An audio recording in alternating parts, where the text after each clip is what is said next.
Mega, MAGA, Ultra MAGA, MAGA King. We gotta stop the MAGA King. I'm the MAGA King. And I'm gonna ask a man who's a great man, actually. Kenneth Copeland, to come up and say a prayer. Well, it's about time. What's up, motherfuckers? How are y'all doing? We're 3 months into 2026, and so much shit has happened in the last 3 months. The US kidnapped a foreign leader, and we've just killed another foreign leader, which means we've just entered yet another war. ICE killed at least 2 American citizens this year, and Kristi Noem is fired, which means her dog will be happy. And the Epstein files are out, which I'll talk a little about that in the end. But the main story I wanted to talk about is a story from my home state, North Carolina. As you guys know, the midterm elections are here. And in my home state, we have a veteran who's running for Senate as a Green Party candidate named Brian McGinnis. On March the 4th, Brian McGinnis decided to protest a Senate committee.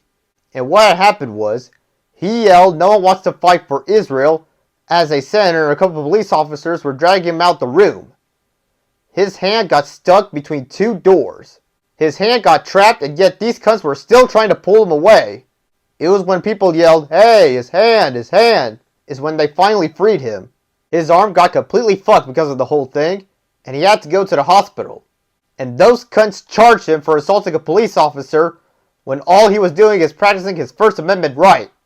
But thankfully, Brian McGinnis is now free from the hospital, and hopefully his arm will recover soon. But the main reason why I wanted to go over this story is, for one, Brian McGinnis is a senator from North Carolina, which means this obviously affects my home state.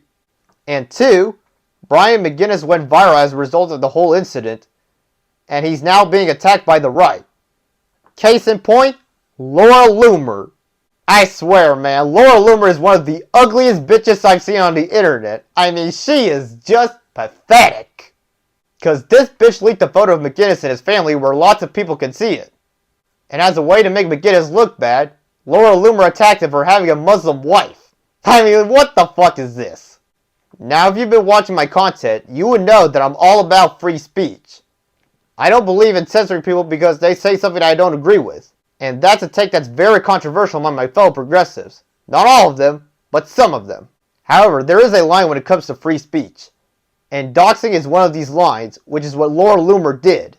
She posted that picture of McGinnis' wife and children without their consent, and because of that, people are now attacking them. There's this person that impersonated a fellow comrade of mine on Twitter, and that person also leaked photos of McGinnis' family. I report that person, but I'm going to say this right now. I think Laura Loomer needs to be banned from Twitter. Your free speech ends when you put other people's lives at risk. And that includes shit like doxing, death threats, rape threats, and this is very hard for me to say as a free speech absolutist. Protesting your government for being involved in a stupid war is your First Amendment right. Doxing people is not.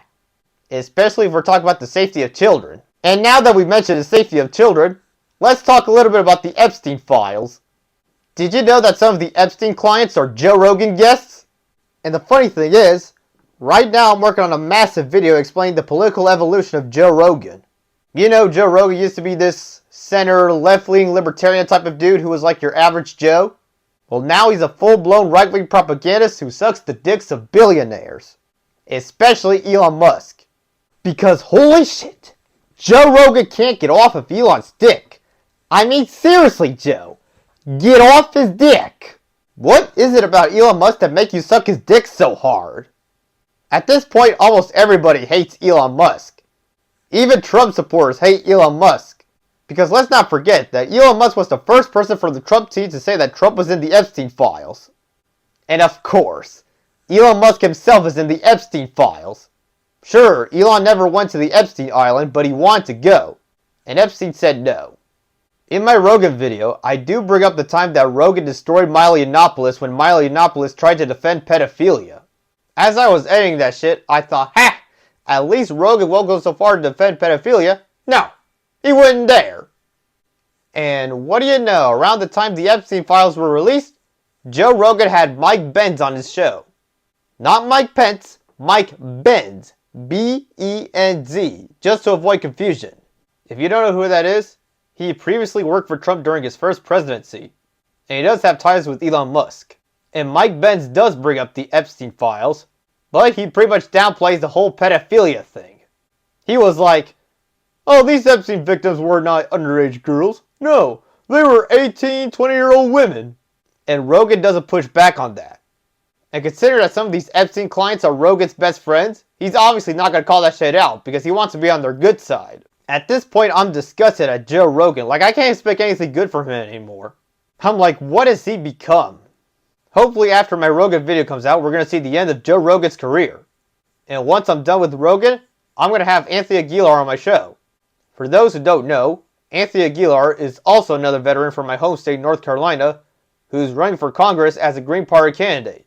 I've met Anthony Aguilar in person, I have his phone number, and he's agreed to come on my show. In fact, Anthony Aguilar was there when Brian McGinnis was being dragged by that senator, and he pretty much called him a fat ass. I'm like, hell yeah, that's telling him. We need more fat shaming. Who knows? Hopefully we'll have Brian McGinnis on my show too. I mean, he's from North Carolina as well, so it could happen. And back in November, I met Chris Smalls in person. I recorded him talking at an event, but there's no Chris Smalls video for my YouTube channel because the video was so long and I wanted to get my Rogan video over with. But looking back, I regret not uploading the Chris Smalls video. But there's an Instagram post of me and Chris Smalls together in case you're interested. But hopefully one day we'll have Chris Smalls on my show as well. And if there's any other famous people that you'd like to see on this channel, let me know in the comment section so we can make it happen. And if you have access to these people, please message them so we can do a collab together. And that's pretty much all I have to say. Let me know in the comment section what you guys think. Do you agree with me? Do you disagree with me? Let me know why. If you want to see more content like this, please like and subscribe to my channel. And press the bell notification so you don't miss out on the next video. You never know when I upload. And if you could, please follow me on social media.